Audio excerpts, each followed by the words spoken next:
Hey everyone, welcome to this explainer. Today, we're demystifying the ultimate rulebook of the United States, an absolutely incredible historic document that actively shapes our daily lives and our fundamental freedoms. So let's just dive right into this. How on earth can a single, centuries-old piece of parchment from the 1700s actually govern one of the most powerful nations on the planet today? I mean, it sounds kind of impossible, right? But here's the thing. The Constitution isn't just some museum piece. It is literally the highest law in the land. That means every single modern law we pass today has to follow its rules. Here is our roadmap for today's explainer. 1. Forging the highest law. 2. 3 branches of power. 3. The Bill of Rights. And 4. A living, evolving rulebook. All right, let's kick things off with Section 1, Forging the Highest Law. Picture this. America's very first attempt at a government, which was called the Articles of Confederation, was, frankly, incredibly weak. It was pretty chaotic. There was no president, and the government literally had no power to tax. So what happened? Well, leaders gathered in Philadelphia completely scrapped that old system and drafted the U.S. Constitution to bring in some much-needed structured order and balanced power. It all started with these top-secret meetings in Philadelphia's Independence Hall back in 1787, led by historical heavy hitters like George Washington and James Madison. Fast forward just a bit to 1789, and the new government officially began operating. And finally, the absolutely crucial addition of the Bill of Rights was wrapped up in 1791 to guarantee specific freedoms. You know, the entire philosophy of this amazing document is captured right there in the preamble's famous opening words, "We the people." It's such a massive shift. This wasn't some king dictating terms from on high. This established right out of the gate that the United States government exists for the people and by the people.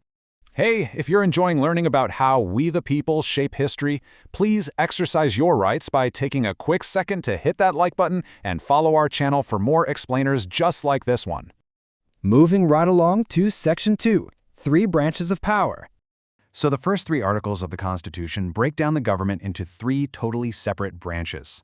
Article 1 creates the legislative branch, that's Congress, which actually makes the laws. Article 2 outlines the executive branch, led by the president, whose job is to enforce those laws. And Article 3 establishes the judicial branch, headed by the Supreme Court, which interprets the laws. This brilliant setup creates what we call the separation of powers. Influenced by Enlightenment thinkers, the framers designed a pretty ingenious system of checks and balances. Honestly, just think of it like a massive constitutional game of rock, paper, scissors. Each branch checks the others to prevent tyranny. Congress can pass a law, the president can veto it, Congress can override that veto, and the Supreme Court can step in and declare it unconstitutional. It's a constant balancing act. Before we jump into your specific individual rights, take just a quick moment to share this explainer with a friend or a classmate who might find this breakdown of our government helpful. All right, let's get into Section 3, the Bill of Rights. The First Amendment packs an incredible amount of freedom into just a single sentence. It protects your right to speak your mind, your freedom of the press, your right to peacefully gather together, petition the government, and practice any religion you choose, all without government interference or some official national church. Moving on, we have the Second Amendment regarding the right to bear arms, which is definitely a topic with multiple perspectives and ongoing debates today. Alongside it are the Third and Fourth Amendments, and these were direct responses to British abuses during the Revolutionary War. The third ensures the government literally cannot force you to house soldiers in your home, and the fourth protects your property from unreasonable searches and seizures without a warrant from a judge. Now, Amendments 5 through 8 are all about guaranteeing fair treatment in the justice system. The Fifth Amendment famously gives us the phrase, "I plead the Fifth," which protects you from self-incrimination. The Sixth guarantees a speedy trial and a lawyer. The Seventh ensures a jury in civil cases, and the Eighth protects you against excessive bail and cruel or unusual punishment. Finally, the Ninth and 10th Amendments act as a massive catch-all.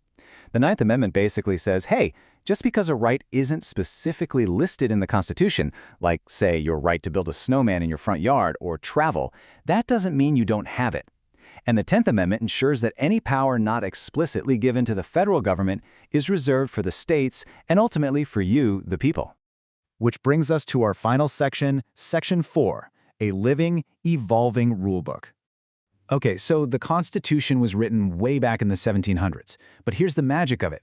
It was designed to be amended. Yet since it became operational in 1789, it has only been changed this incredibly small number of times, just 27.